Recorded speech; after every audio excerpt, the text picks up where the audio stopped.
Hi, team. Chuck Pagano here. Thanks for joining today's Cancer Center Town Hall. First, I want to thank so many of you throughout Indiana and beyond who have been part of the Chuck Strong Initiative for the past decade. Your support has meant so much to me and has had incredible impact on research at the IU Simon Comprehensive Cancer Center. Just a week ago, we celebrated a decade of dedication and more than $10 million raised for cancer research at Indiana University. I am alive because of cancer research. I know that, but not everyone is so lucky. The team at the Cancer Center knows there is so much more work to be done to beat cancer. I look forward to hearing more today about the latest research happening here in Indiana. I'll turn it over now to my fellow cancer survivor and friend, Vice President of Marketing for the Indianapolis Colts, Stephanie Pemberton, and Cancer Center Director, Dr. Kelvin Lee, to start the annual Cancer Center Town Hall. Thank you so much, Coach Pagano. We are so excited to be back here inside the Colts studio for another town hall with Dr. Lee. Dr. Lee, thanks for being here. Excited to have another conversation. But before we dive in to today's topics, I do want to make one correction. Coach Pagano taped that message a week ago before the Chuck Strong event this year, and we raised another $2 million at this year's event. So that's a total of $12 million through the Chuck Strong event every year, which is really incredible. It is remarkably fabulous. So. Well, we're excited. We have a lot of ground to cover today, so we're going to dive right in. First off, obviously, we've got a lot of folks tuning in, Dr. Lee, who are very familiar with the IU Simon Comprehensive Cancer Center, but maybe some folks who aren't as familiar. So before we get into some of the things that we want to talk about today, just give us a brief kind of overview of what is the Simon Cancer Center and what do you guys do down there? So the IU Simon Comprehensive Cancer Center is really one of the remarkable centers for the state of Indiana. And it really is a cancer center that has three major missions and really has got the what I would say is the good housekeeping seal of approval from the National Cancer Institute. We are a National Cancer Institute designated comprehensive cancer center. There are only 52 of them in the country. Wow. And we are also a member of the National Comprehensive Cancer Network. There are only 32 members in the country. So you really have to have the highest level of research, clinical care, and education to meet that standard. And so the IU Simon is the only cancer center in the state of Indiana that has those designations. Really represents outstanding clinical care, cutting-edge research that feeds into our clinical care, that brings the most advanced approaches in treatment, diagnosis into our patients, and also education. Wow, that's impressive and really incredible. And I think something, you know, as someone that's been born and raised here in Indiana, something to be very proud of. Yes. That we have a resource like that right in our own backyard. Exactly. And it's really remarkable. Another special thing about the Cancer Center is that, you know, all of this hasn't just happened overnight. Correct. It's 30 years. 30 years. That's a remarkable anniversary. Yes. As you think about the last 3 decades, tell us about something that really stands out to you, or a few things that stand out to you. So it's remarkable that IU has been doing this for 30 years. It's our 30th anniversary this year. And we really, looking back on it, the most amazing thing are the people. They have really started things from nothing. So Steve Williams, the late Steve Williams, was the first Cancer Center director. Steve actually had the idea that, okay, let's go ahead. The people of Indiana deserve a comprehensive cancer center that has the highest level of care and research and education. So let's go ahead and start that. And he started it from really nothing. I think there were 4 cancer labs. Wow. In 1992 when they put this together. They really moved it forward. Pat Lair was our second director, has really moved us forward to actually the comprehensive status. I'm actually the third director. I've been here 18 months. Pat's done a wonderful job at expanding not only in Indiana but overseas, in Kenya and our global oncology efforts. So it's the people that have done it. And then along the way we've had phenomenal researchers. Larry Einhorn, who essentially cured testicular cancer and really was the pioneer in saying to the medical field, hey, you can use chemotherapy to cure cancer. Before that, nobody had that idea. And then Hal Broxmeyer really pioneered areas of stem cell transplant, bone marrow transplant, expanded the ability to transplant people that really had no options prior to that, came up with new strategies to do that, has done a wonderful job there. And Vicki Champion has really been one of the remarkable founding members of epidemiology and understanding how do you do prevention in populations, not only populations that can access University Hospital, but are populations that have health, don't have access to health care or have difficulty access to health care, whether that be in the inner city or out in our rural communities. Vicki really has moved that forward. So it's been wonderful. And then everybody else. At the 30th anniversary, we had part of that was in the hospital. And our development officer, Amber Sensing, will tell you that so many people came downstairs. It was so loud, and it was so loud in the hospital that I think they called security on Amber and said, quiet it down. And I said, of course, any good party should have security coming, to say, all right, keep it down a little bit. But it was really remarkable. And that really is a testament to the team that's there and the wonderful people that support that. Yes, no, you're so correct. And I had the pleasure of being able to volunteer at that 30th celebration. And one of the things that stood out to me is just the number of people that came up that had been there for so long. Yes. And to see that continued dedication to the mission was really remarkable. Yeah. And it was great to just see all the nurses and everybody that plays a role. Yes. Obviously the researchers are the ones that we see a lot more and that we hear a lot more. But the reality is we know there's an army of people behind them that make their jobs possible. And so... And they make the difference. I mean, people ask me, how do you decide which cancer center to go to? And I say, go to the one with the best nurses. Mm-hmm. And IU has the best nurses. I mean, it's a wonderful group of people that, from stem to stern, everybody is working to move that mission forward. Yeah, no, I really believe it's a gift, right, to be Yes. a nurse, because when I was going through my chemo, they having those difficult conversations, and they do it with such grace and empathy and kindness. Yes. I really believe it's a gift. Yes. So. Yes, Well, thank you definitely. for sharing a little bit. Now I want to pivot a little bit and talk about the future. Yes. Because we know there's a bright future ahead for the Simon Cancer Center.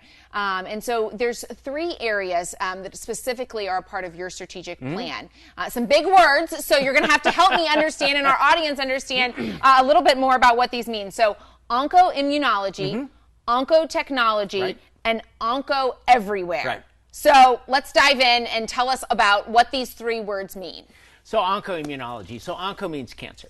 And so I have been in the immunology field and cancer immunology for, oh my God, I mean, before they invented electricity, a long time. And we in the field had always thought, there is a real good chance that the immune system can do remarkable things against cancer. And it's taken us a very long time for that to become realized. But all of a sudden, now I would say over the last 10 years, amazing advances have happened to harness the immune system to attack cancers. And part of that, for example, in kids that have leukemia, it used to be that if your leukemia came back, it was all over. There was no treatment for that. And then within the last, I would say, 8 years, new immunology approaches have come up that take your own immune cells, take them out of your body, genetically engineer them, put them back in, that actually attack that leukemia. And those kids are cured now. It went from being, all right, there was no hope, to within 2 years, all right, we're getting 60 to 80% of kids are cured and living normal lives. And that's just the tip of the iceberg. So one of the things that we very much want to establish, and we are establishing at IU, is really to develop the translational, or the ability to utilize the immune system and devise new strategies, novel strategies that are cutting edge, that have never been done before, to attack other cancers. Colon cancer, breast cancer, pancreatic cancer. Can we harness the immune system to do that? We've just started up with a generous gift from Dr. Don Brown, the Brown Center for Immunotherapy. We have an inaugural director, Dr. Huda Salman, who we stole from SUNY Long Island, who is now building a center really to actually do that. She's recruited top leading edge scientists from MD Anderson, from overseas in Europe, and really the idea is that, all right, can we take our great ideas in immunology, our science, and can we move those into our patients with innovative approaches to harness the immune system to attack a whole range of cancers. Wow. That's really remarkable. It's really exciting. Yeah, very exciting. So the next word that we talked about was oncotechnology. So let's dive into that one a little bit more. So as we all know, I mean, we've lived through the technological advances. I mean, I'm old enough to remember the time before cell phones. I actually remember when cell phones were like this big and you had to leave them in your car, right? And so the technology has really changed the way, we live on it every day. And technology is changing that in cancer also.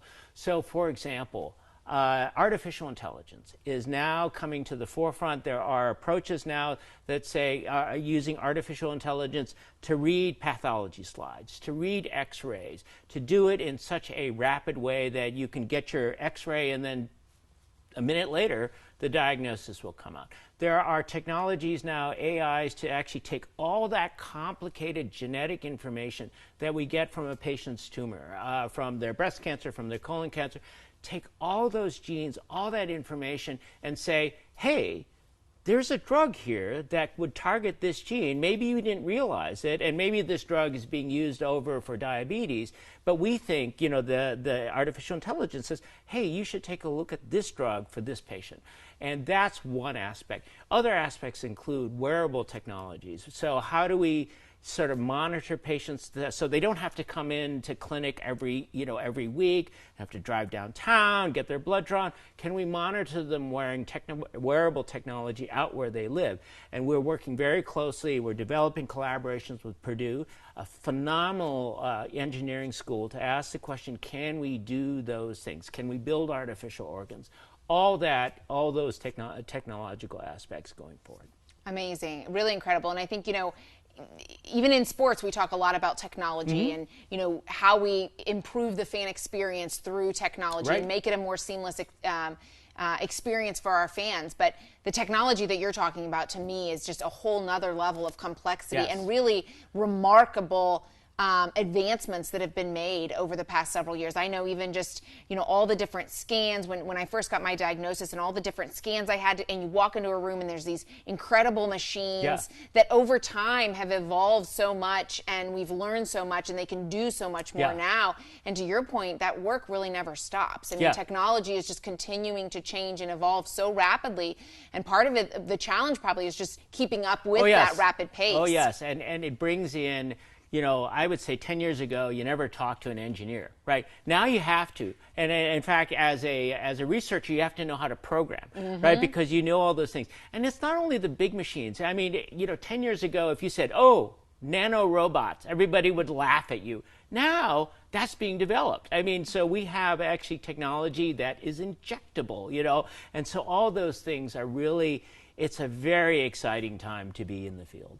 No, and it's really a fascinating time. I think as someone that isn't in it every day, it's fascinating to hear about just the advances that are happening in the work that's being done. So the last of the three is the Onco Everywhere. So let's talk about that one now. So the idea is that we really want to treat patients for as much as we can to where they live. I mean, IU Simon Comprehensive Cancer Center, our catchment area, or the patients that we take care of, is the entire state of Indiana.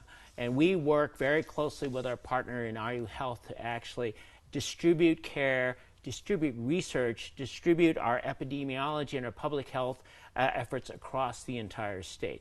But that requires new technology, new ways of thinking, and approaches to actually get into our communities that don't have great access to health care. So again, our inner city communities, our immigrant populations that English may not be their first language, and our rural populations. I mean, if you're in a small town in Indiana, you don't want, and you're a farmer, and it's the middle of corn harvesting season, you can't really afford to drive down to Indianapolis every week for 3 hours to get your chemotherapy and come back. I mean, it's just that's a major imposition on living a normal life. So the question is, how do we get all our research, our clinical care, our information out into the community and treat patients where they live, and then also allow access to patients that can't normally get to leading edge clinical care, leading edge clinical research, have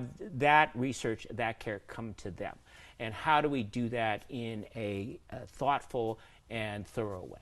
Yes, no, I think, that struck me as well when I was going through my journey is, one of the questions the nurses would ask is, how long was your drive or how far did you have to come? And I was very blessed to only be 30 minutes away. Right. But then once you start talking to other patients and getting to know them, you realize, there are patients that are driving hours, yes. If not more, in order to receive treatment or to see their doctor. Yep. And I think, and even coming from other states because yes. of the incredible resource that we have right. and the incredible work that's being done. So I think that idea of making it more accessible, really is an amazing area of focus to think right. about. And, right. and to your point, meeting people where they are. Right. And what we want to do is not say, all right, you get, because you live out, far away, you get second-rate clinical research or you get second-rate clinical care. No, what we want is how do you really get cutting-edge clinical care and clinical research out to the communities? And again, a big part of it is the oncotechnology piece.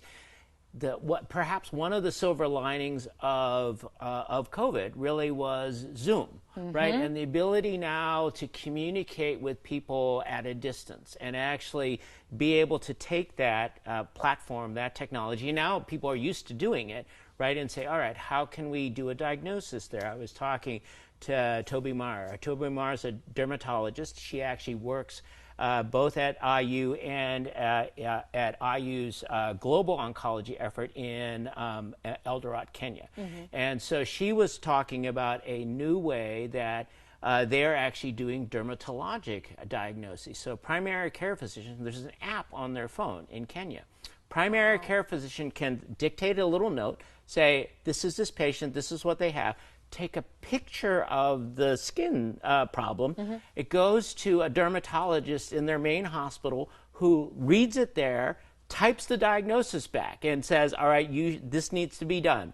And so that has extended their ability to look at skin cancers at a distance. So we're learning that in Kenya with our global oncology efforts. And I was talking to Toby, I said, this is perfect. Mm-hmm. We should be able to do this in Indiana. And they're, in fact, doing that across. And that is just one aspect of all because, the point is that it's a digital picture, mm-hmm. right? It can be not only a picture of something on your skin, it could be an X-ray. It could be a pathology slide. It could be anything that you can transmit digitally and have the ability to have experts located in a university hospital, then say, oh, that's that, and send that back out into the community. Yeah, no, that's incredible. And I think you made a really good point. COVID definitely forced all of us to think very creatively about how we get right. things done, right? How we get work done, how we communicate. And, it's interesting to see that when our backs were kind of up against a wall and we had to figure something out differently, it's opened up these new ways right. of doing things right. That's making this kind of care more accessible to really, right. as you mentioned, people around the world. Right, exactly. Yeah. So, exactly. Well, we have a lot of different folks tuning in today. We've got patients, we've got, researchers, we've got staff, but we've also got donors. Mm-hmm. And, I was first introduced to the IU Simon Cancer Center through the Colts work with the center, through all of the community programs that we mm-hmm. do, through the various fundraising efforts that we have. So that was kind of my first introduction to the work of the Simon Cancer Center. And then obviously I got introduced in a much more personal way when I went through cancer myself. But, one of the things that I realized right out of the gate as I was, going down there and doing visits with whether it was bringing in players or we were doing fundraisers at games or whatnot is just the important role that philanthropy mm-hmm. Has in all of the work that we right. just talked about, right? We know that drives all of the things that we right. just talked about. And so I want to ask you, just from your perspective, because you really see it all, right? You see every part of the business. Talk a little about just the importance of philanthropy in what you guys do. So our motto, and we say this all the time, is that research cures cancer and philanthropy drives research. It's a very Indianapolis kind of thing, and I will tell everybody I went to my first Indy 500 this year. It was fantastic. It was a remarkable amount of fun. But philanthropy does two things. One is that we have wonderful donors. The Colts, the Melvin and Bren Simon family, Melvin and Bren Simon Charitable Foundation, the Melvin Simon Family Enterprise Trust, the Vera Bradley Foundation for Breast Cancer Research. We have the Walther Foundation, who has supported us. The Colts again, the Elks and the Lions have done a wonderful work. And so that group has been fantastic. But we also have thousands of donors, big and small, that have contributed to what we do. And the remarkable thing is not only the funding, but it is the idea that the 200 plus, almost 300 researchers at the Cancer Center know that they have people, as I've said in the past, they have people that don't know them from Adam, but believe so much in what they are doing that they're going to go out and raise money, spend hours and hours, days and weeks, riding bicycles, running races, playing poker games, go out golfing, pickleball, the whole thing. They're going to go out there and they're going to get their family and their friends all involved to support something that they truly believe in. So that is an enormous source of emotional support for those of us who are doing cancer. Cancer research is hard. Taking care of cancer patients is hard. And all those things are important. The other thing is that the funding piece is actually very important also. It has been very difficult in recent years for researchers to get grant funding. The competition is very stiff, and the amount of grant funding is going down. And so the traditional sources of funding, the NIH, other foundations, it's really been very hard to get it. And what happens is that we, in fact, leave good ideas on the shelf, right? These are great ideas. This is could change the way that we look at cancer, but maybe too risky, right? So we don't want to invest, we don't want to put money into that because the odds that it's going to fail are higher. All right. What philanthropy does is it allows us to take those ideas off the shelf and say, all right, we are going to go ahead and support this idea. And it's not only science, it's not only laboratory research, it's research to get into communities, it's population research, it's prevention. How do you prevent somebody from getting lung cancer, for example, if they're smokers? So if you prevent them, that's fine. It puts us, medical oncologists, out of business, which is exactly what we want to be. So all those things help really to actually move the field forward, and philanthropy plays such a critical part of it. So it's not only it's the funds that support cutting edge research, high risk research that has high impact. It is also the support that we feel from the community as we do this, that people are saying, all right, we care, and we're going to show you we care about what you're doing. Yep. No, it all comes back to the people, as you kind of mentioned at the beginning, right? And having this incredible community of support around you to really sort of rally the troops, if you will. And really, it's that cumulative effect of all of those individuals coming together. Well, we've been talking a lot about research. So tell me a little bit about how is research excellence measured? How do we know that our research is impactful and moving the needle? And how is that measured? And how are we doing with some of those metrics? So the National Cancer Institute, which I mentioned at the beginning of this town hall, really looks at three major areas that they can measure that say, all right, how are you doing it research-wise? One is the amount of grant funding you have to support your research.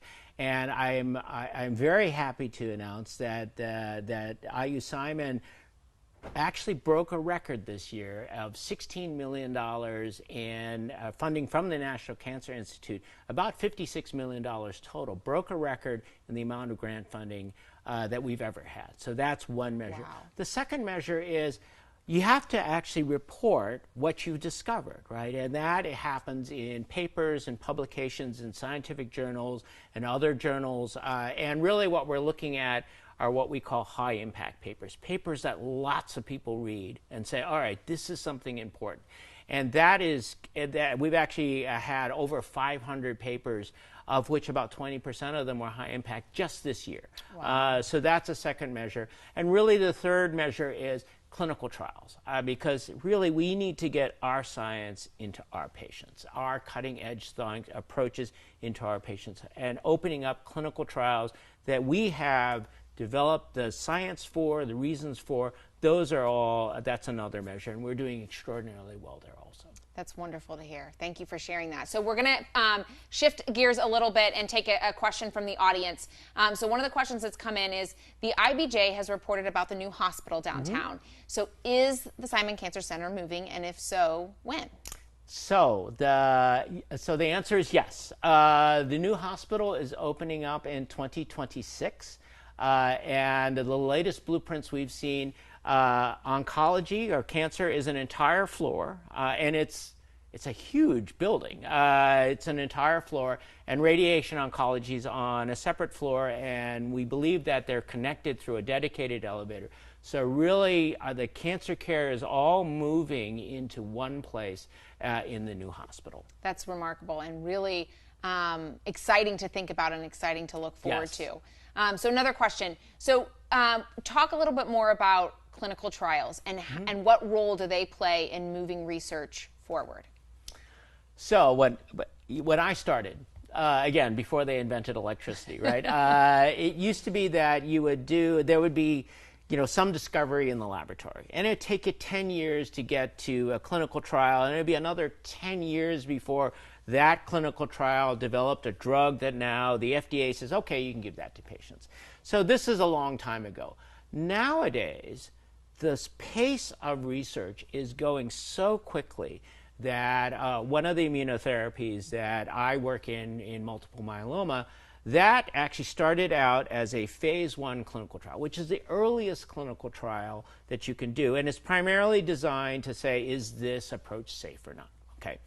The responses were so remarkable in that phase 1 study that the FDA actually, after a small expansion in the number of patients, after 2 years approved it for general use. And so clinical trials have really now gone from something that took a very long time for it to really help patients to now, just out of the very earliest clinical trials, remarkable things are happening. So now more than ever, clinical trials have really advanced things, treatment so rapidly. Precision genomics, for example, really something 5 years ago nobody did, 10 years ago nobody did.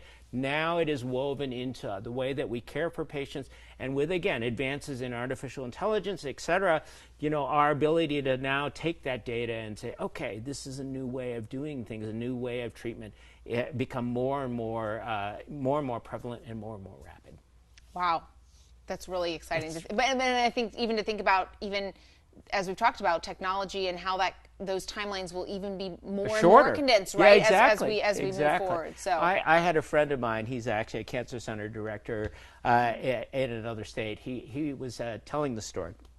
He said, when I was doing, training, right, and I was a young doctor, I was wearing a T-shirt that said, so-and-so's cancer center, right? And I was shopping at a grocery store, and somebody came up to me and says, oh, you work there? What do you do? And he said, oh, well, I'm in cancer research. And that person said, oh, that must be so depressing. So then he tells the story about a year ago. He's wearing, his cancer center shirt. He was in a grocery store. Somebody come up to him and said, what do you do? And he says, well, I do cancer research. And that person said, that must be so exciting. And that is how things have changed. In even the short time that, relatively short time that I've been in it, it's been a remarkable evolution. Yep. Very exciting. So we have another question. We have a question that was submitted about the myeloma research.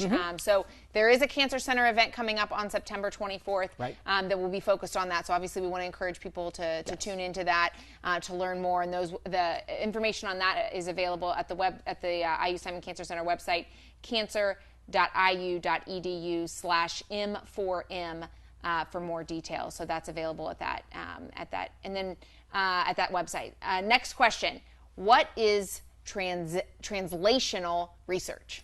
So translational research is the research that takes a good idea and gets it into patients. So a lot of what we, sort of traditional laboratory research people think about, people working in petri dishes, white coats, in a lab, and really a lot of that is incredibly informative, incredibly, cutting edge, but getting that into a person is incredibly hard. Not only do you have to say, all right, we've done this study in mice. Mice are not people. And so how do we actually convert what we've learned in mice over into people? But you also need the infrastructure. So, for example, the Brown Center for Immunotherapy is really got a translational center. And the idea is there we can take ideas in the lab, and then we want to move those ideas or that technology, that approach into people. But, for example, in genetically engineering immune cells, you actually need a facility that's FDA inspected, FDA approved to manufacture those cells, because it is drug manufacturing. It's pharmacologic manufacturing. So you need to actually manufacture those cells. Those facilities are remarkably expensive. They are also supported, very generously by philanthropy. But you need that piece to say, I'm going to take this idea, I'm going to make something now to give to patients to actually help them with their cancer. That's the translational part that really is its own science, its own way of thinking of, all right, how do we take something that we've discovered in mice and fruit flies, whatever, and how do we actually give it to a person with cancer and make a difference there? Wow. It's, those are the things that, again, you don't always think about on a day-to-day basis, right, when you hear about the Simon Cancer Center, but just all of the different stages of research, right, and taking things from, to your point, a lab and actually bringing it out into the marketplace. So a lot of work that happens. And a lot of it actually is, for example, our laboratory, just as an example, is working on a drug that, that we have done the science on.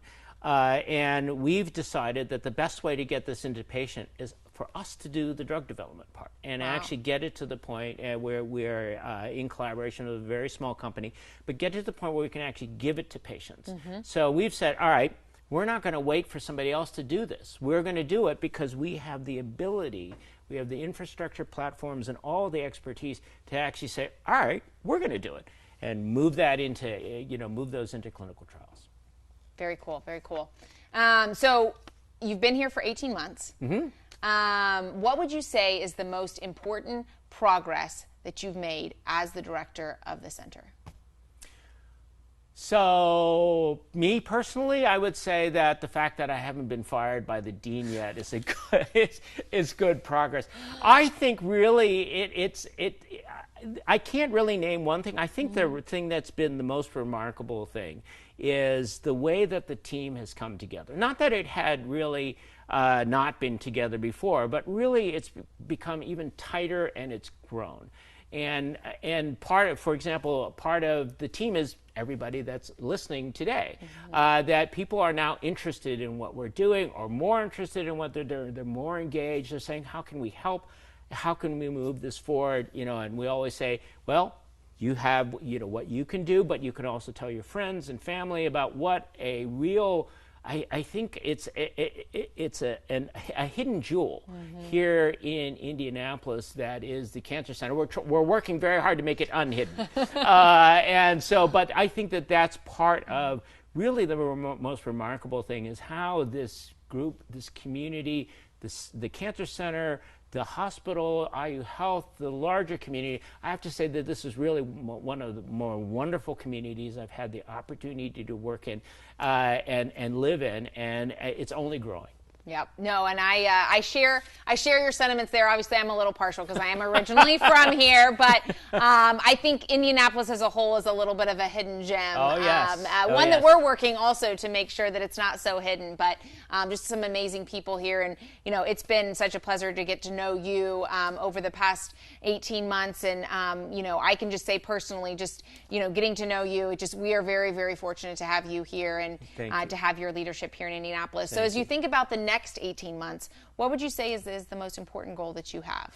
So I think that one of the things that we have planted a lot. and we have a lot of initiatives going. We've done I would say the center's done a really remarkable job recruiting new talent in, really bright people that want to come from all over the country, from all over great centers. They want to come here. And so now really the next 18 months is to grow what we planted and make sure it's successful, right? Because you got to follow through, right? I mean, that you have to make sure that what you've started continues to expand, to grow, that you bring the resources in that all those really smart people need to be successful. I've always said my personal strategy in terms of recruitment of talent is hire good people, give them the resources to do what they want to do, and get out of their way. And so part of that is nurturing all those and making sure that people can be successful or will be successful that for all the initiatives that we've started. Yep, no, absolutely. And I think, as we talk about all of the amazing work that's being done and the technology and the research and the advancements that are happening, there may be some people tuning in that in the back of their heads, they're thinking, well, what happens if I know someone on a very practical standpoint, right? What happens if I know someone that gets diagnosed with cancer, or maybe me personally down the road? If you think about that, how can they get access to this kind of research-informed care on a very personal and sort of practical level? Well, certainly there is a number of phone numbers and emails that you can get to get an appointment at Simon. But one of the initiatives that we started this year was really the Rapid Access Clinic. So it's not research, but it's care in the sense that, all right, so if you go and you potentially have the diagnosis of cancer, you don't know yet. I mean, it's not fair, it's not right that you have to wait 4 weeks to go see somebody, right? It's like this is very stressful, and what we set up was a rapid access clinic that if somebody has a suspicion of a diagnosis, say they go into the emergency room but they're coughing and their chest x-ray shows a mass, either the ER provider or they can call, or their doctor can call our rapid access clinic, and we will see them within 24 to 48 hours. And we will get them diagnosed within a week. And we've just started that. It has been remarkably successful. About half of the patients that come in have cancer and the other half don't. Okay. So we have the opportunity to say, you don't have cancer. But for the patients that do, their workup has already started. So a week later, they can go see one of the specialist doctors at IU Simon or anywhere else and say, all right, and that doctor gets, instead of saying, oh, you might have cancer, you might not have cancer, we have to do all these tests, they get a report and a complete workup that says this person has this, and they can sit down with the patient and say, all right, now this is what we need to do next. And we think that, and we are expanding that. We started at University Hospital. We're expanding that out into other healthcare facilities in the IU Health Network. And we believe that it's not only for IU Health patients. It's anybody that has something that needs to, needs to have a diagnosis very quickly. So we're very excited about that. I can't read the phone number. There it is. Our phone number is for the Rapid Access Clinic is 317-944-6044. That's 317-944-6044. Feel like I'm on an ad somewhere, but anyways, it really is something that anybody who you don't have to have it. In fact, you don't have a diagnosis of cancer.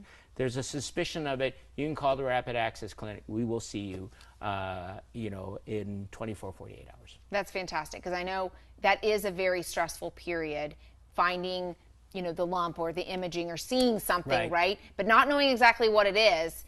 And then there's kind of this waiting period, right, where you're just anxious and you just want to know. And then once you know, you also want to get started right away. And so I think being able to provide that kind of a service and expedite some of those timelines is really meaningful for folks.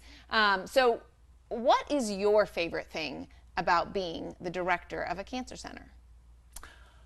I get to wear really cool shirts, my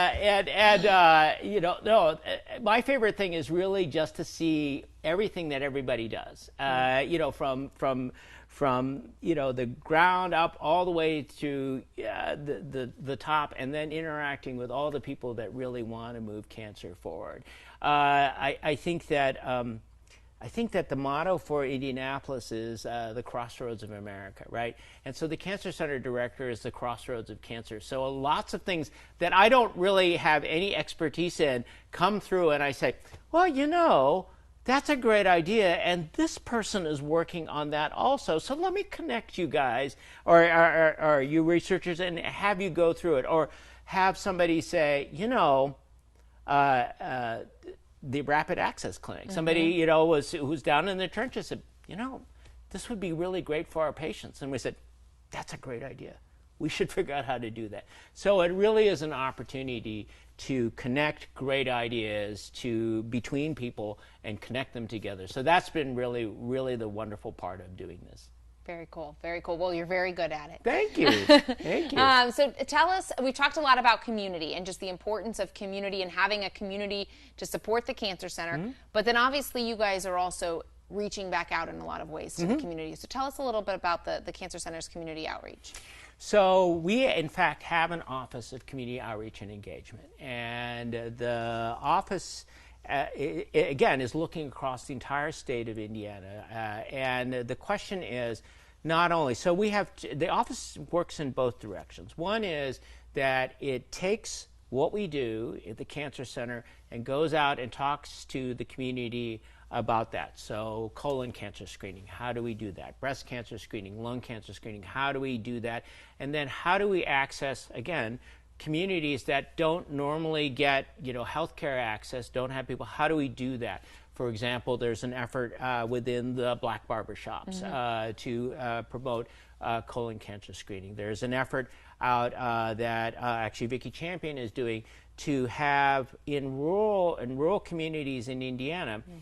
There aren't a lot of primary care physicians that will say, all right, you need to stop smoking, all right, and this is how I'm going to help you. So there's an effort to actually have pharmacists and pharmacy techs trained in smoking cessation, because in fact there are 3 times as many pharmacists and pharmacy techs than there are doctors. So people can go in and say, I would like to quit smoking, talk to a pharmacist, get all the information, get all the material. So that is our ability to move our information and our approaches research out in the community. But we also want to know what the community thinks is important. So what we have actually is we are working on setting up a program that we take our researchers and send them out into the community to talk to the community directly. What is important for you? And get some sense of what the community is looking for us to make an impact. So not only does information come out of the Cancer Center into the community, but information from the community goes back into the Cancer Center to inform us to what our patient population, our people want us to do. Wow. I think as someone who, I'm a busy mom of 2, and the efforts of just reminding even more people, busy, yeah, I know. Because of kindergarten, right? I know, right? We've got a kindergartner and a 2nd grader, but you talk about just getting in front of people and reminding them about their health and reminding them about screenings, and over the past decade plus, there's been a lot of focus on breast cancer, and I've actually worked on a lot of those initiatives within the Colts, and a lot of it has been just around raising awareness for the importance of those annual screenings and everything. And, I think all of that work, little did I know that eventually I would be in that boat where I find a lump, and in the back of my head, I'm thinking about all of those PSAs and all of those messages that I've seen come across of go get it screened, go get it checked out. And I think, all of those seeds that you plant along the way, you never know when they're going to actually resonate, and people are going to really take the time to say, I've got to pause here and take this time to go put my health and make it a priority. And so all of those things that you're talking about of, really reminding folks of the importance of those annual screenings and early detection, right? We talk a lot about early detection. And I think I'm a testament to just, I was fortunate to find mine early, but immediately got an appointment, went in and got it checked out, instead of just waving it off and saying, it's probably nothing, let's wait and see if anything happens, of really being intentional. And I think it's because of all of those years of seeing these messages. So very important work that's being done. Well, and what COVID taught us is that during the pandemic, actually, the amount of screening actually fell because people couldn't get in to see their physicians. They couldn't do the screening. And what we are seeing now is that the size of cancers we're seeing now is bigger because people couldn't get to do, they didn't do the screening. And we are as physically and actually seeing the impact of having decreased screening efforts, you know, in any number of diseases. So in other areas that, so breast cancer has really done a fabulous job. The breast cancer advocates have done a fabulous job, like yourself, done a fabulous job of bringing the screening to the forefront and making sure that, you know, women get it done and think about it. And I think that the screening levels for women are about probably 75 to 80% of women that should get screened do get screened. There are other diseases or other conditions, lung cancer. So there's standard lung cancer screening now for high-risk smokers. Any number of national bodies have laid out exactly what we should be doing. So compared to the 75 to 80% of women that get breast cancer screening, 7% of people that qualify for lung cancer screening get screened. So we have areas that there's a lot of work to be done, and the End Lung Cancer Now group at IU Simon is working very hard to move all those efforts forward. Wonderful, wonderful. Well, thank you, Dr. Lee. I know we're at time here. We appreciate all of you joining us. I can't believe it has been a year since we last sat on this couch. And I know on a very personal level, you know, just as Coach Pagano mentioned in the opening, you know, I am a testament to the impact of research and the research. You know, I'm here today because of a lot of the research that has happened at the Simon Cancer Center, and I feel so blessed and honored to be able to continue to give back and to serve and be a part of the Simon Cancer Center family, because it really is a family at the end of the day. Well, and thank you, because yourself, Coach Pagano, are such inspirations to all of us, and it really does, you know, make us really want to come to work every day. And I mean, say, I'm going to make a difference right here. Well, we appreciate it so much. Thank you again for joining us. Please stay tuned to Simon Cancer Center. There's going to be more Simon Says series coming up. So stay tuned to all of their website and social channels for more information on that. But we will let you get back to your day. Thank you again for tuning in.